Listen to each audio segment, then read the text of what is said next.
जय श्री राम सभी भक्तों को। जय माता की। फिर एक नई वीडियो के साथ आप सबके सामने हाजिर हो गए हैं। और आज की जो हमारी वीडियो है इसमें आप बताइए कि हनुमान चालीसा का जो पूर्ण फल है, या फिर मतलब जैसे कि हम पूर्ण तरीके से जैसे 21 दिन की हनुमान चालीसा का संकल्प लेते हैं, 41 दिन की हनुमान चालीसा का संकल्प लेते हैं, 100 हनुमान चालीसा का संकल्प ले रखा है, तो उसका उद्यापन कैसे करें। बहुत सारे लोगों का ये रहता है कि हमारी मनोकामना क्यों नहीं पूर्ण हो पाती है, कहीं कोई गलतियां रह जाती है। तो आज की जो वीडियो है इसी विषय पे होने वाली है। हमारे साथ अंत तक बने रहिए, तभी आपको सारी वीडियो समझ में आती है। अगर वीडियो अच्छी लगती है तो लाइक करें, शेयर करें, कमेंट करें, और अगर चैनल पे पहली बार ही देख रहे हैं तो चैनल को भी जरूर सब्सक्राइब कर दें। साथ में बेल आइकन है उसको प्रेस करें ताकि आने वाली हर एक वीडियो की नोटिफिकेशन सबसे पहले ही आपके फोन में पहुंच जाए। चलिए शुरू करते हैं आज की वीडियो। जय श्री राम। जय श्री राम, जय श्री बालाजी महाराज। बाबा की असीम कृपा आपके परिवार पर सदैव बनी रहे और मेरी माँ जगत जननी माँ भवानी अम्ब की कृपा आपके घर में अन्नपूर्णा रूप में वास करे। जय माता की। 41 दिन का संकल्प लेकर चले हो, 21 दिन का संकल्प लेकर चले हो, 100 हनुमान चालीसा का संकल्प लेकर चले हो और इसमें किसी भी प्रकार की त्रुटि ना रहे, ऐसी विषय मन में कई बार रहता है कि कोई किसी भी प्रकार का त्रुटि ना हो, संदेह भी रहता है। इस संदेह से सारा पर्दा उठाएंगे और इसमें कोई संदेह की बात नहीं है कि हनुमान चालीसा एक शक्तिशाली पाठ है और एक शक्तिशाली दिव्य मंत्र है। उस दिव्य मंत्र में अपार शक्तियां छुपी हैं, अपार कृपा छुपी है हनुमान जी महाराज की।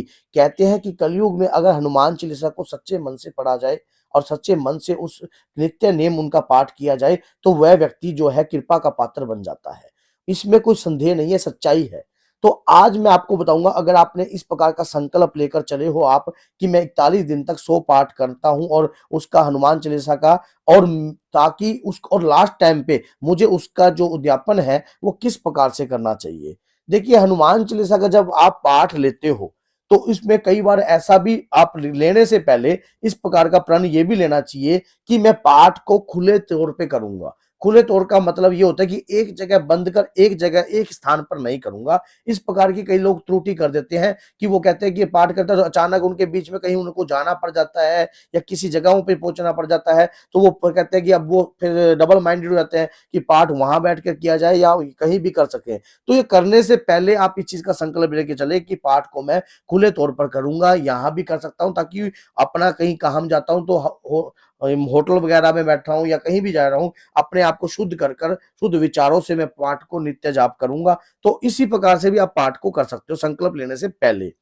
दूसरी बात ये होती है कि जब पाठ आप करते हो, पाठ में आपका उद्देश्य जो है वो क्या है।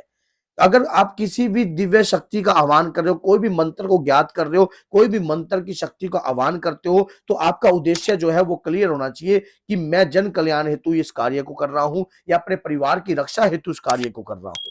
कई बार हमारे मन में कई प्रकार के ऐसे विचार उत्खनन विचार होते हैं जो हम पाठ को किसी भी टारगेट, तो उसी प्रकार से हमारी परीक्षाएं भी कठिन होने लग जाती है। चौथी बात ये होती है कि जब बात हम पाठ करते हैं, पाठ करने में आपको हनुमान चालीसा के 100 पाठ का प्रण करके चलो, तो इसमें आपका जो मन है वो एकाकार हो जरूर होना चाहिए। क्योंकि अगर मन भटकता है हनुमान चालीसा में तो 100 पाठ करने का भी आपका कोई फायदा नहीं होता। और पांचवी बात ये होती है कि अगर आप हनुमान चालीसा का संकल्प लेकर कर रहे हो और उसका उद्यापन नहीं कर रहे हो 100 पाठ का, और उस 100 पाठों का आपने दशांश हवन भी नहीं किया, तब भी आपको फल की प्राप्ति नहीं होगी। 100 पाठों का दशांश हवन कीजिए। उसमें क्या होगा, छोटा छोटा आप खुद हवन कर सकते हो, उसमें कोई ज्यादा बड़ी बात नहीं है। आपने क्या करना है, 11 लकड़ी तो शमी की लेनी है, नोट कर लेना आप। शमी की 11 लकड़ियां लेनी है और क्या, और 11 लकड़ियां गुल्लर की लेनी है और 3 लकड़ियां पीपल के पेड़ की लेनी है। आपने उसके उसके बाद आपने नवग्रह लकड़ियां भी लेनी है। उस दौरान आपने क्या करना है, और सामग्री में क्या है, सामग्री के अंदर जो है पंचमेवा आप ले सकते हो, नारियल का बुरादा। पंचमेवा में नारियल होना बहुत जरूरी है। उसके दौरान आप कुछ भी, और आपके ऊपर जो भी आपका काजू समर्थ बादाम है, जो भी डाल काजू सकते बादाम में जो भी आप पंचमेवा तैयार कर सकते हो, और मिश्री ले लो तो और भी ज्यादा उचित बात है। तो ये आपने पंचमेवा की सामग्री लेनी है। फिर उस दौरान क्या होता है, इसका दशांश हवन कीजिए।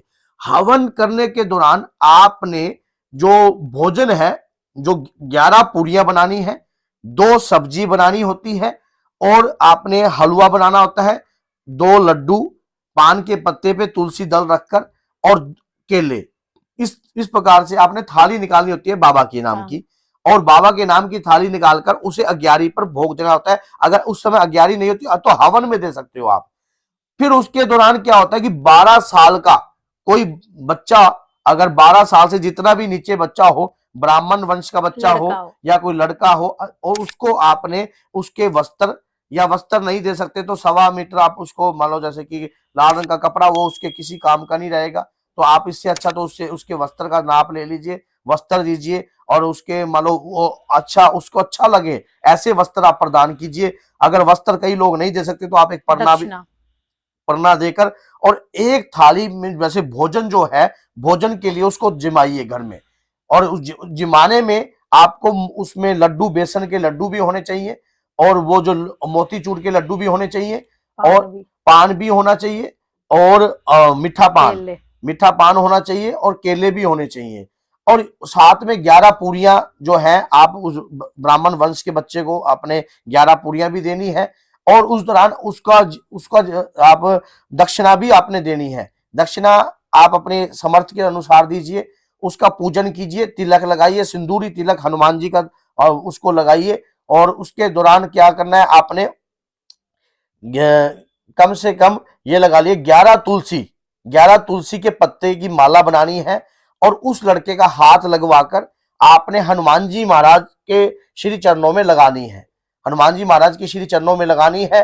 और वही तुलसी दल आपने जो 11 पत्ते लिए हैं, वो अपने ऊपर से वार कर 7 बार आपने पीले रंग के वस्त्र में रखना है। जिस मनोकामना हेतु आप इस पाठ को कर रहे हो, उसमें थोड़े से अक्षर जरूर मिला लेना, चावल, वो आपका जो कार्य है पूर्ण हो जाएगा, और बाबा की असीम कृपा रहेगी।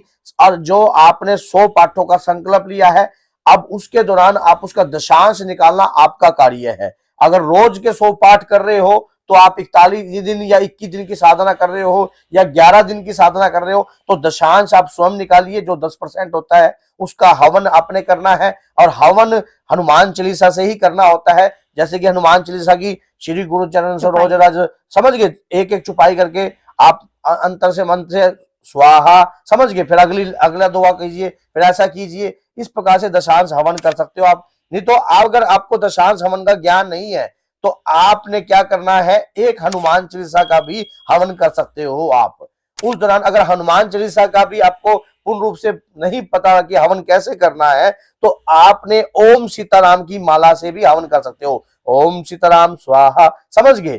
तो इस प्रकार से आप हवन कीजिए। आपको आपका किया हुआ कार्य है, ये मत सोचना कि जो श्रद्धा से किया जाता है उसमें परमात्मा का वास अपने आप ही हो जाता है, किसी के कहने की आवश्यकता नहीं पड़ती। अगर श्रद्धा और अंतर मन की आत्मा से आप कोई भी परमात्मा के प्रति कार्य करते हो, वो आपका स्वीकार जरूर होगा। सच्चे मन से आप करना, और उसके बाद आप स्वयं कहोगे कि बाबा की कृपा क्यों नहीं मिलती, कलयुग में मिलेगी अगर सच्चे मन से आप कार्य करोगे। हवन से जब आप आहुति देते हो तो जो जागृत शक्तियां आपने जगाई हैं हनुमान चालीसा के पढ़कर, वो शक्तियां को हवन प्राप्त होता है, उससे दशांश हवन से आपको कृपा प्राप्त होती है। और फिर हवन की राख का क्या करना, उस हवन की राख का क्या करना होता है, कुछ राख तो अपने घर के चारों कोनों में भी रख सकते हो, और बाकी को जल में प्रवाहित कर दीजिए। और वैसे अगर घर में किसी को दिक्कत रहती है, उसको छान लीजिए, थोड़ी सी राख को छान लीजिए अपने घर में। अगर किसी को पेट में दर्द है, शरीर में समस्या है, क्योंकि हनुमान चालीसा में स्पष्ट नहीं लिखा कि नासे रोग हरे सब पीरा, जपत निरंतर हनुमत वीरा, संकट ते हनुमान छुड़ावे, मन कर्म वचन ध्यान जो लावे। क्योंकि जो आपने हवन किया है उसमें उस चीज का जो दशांश है,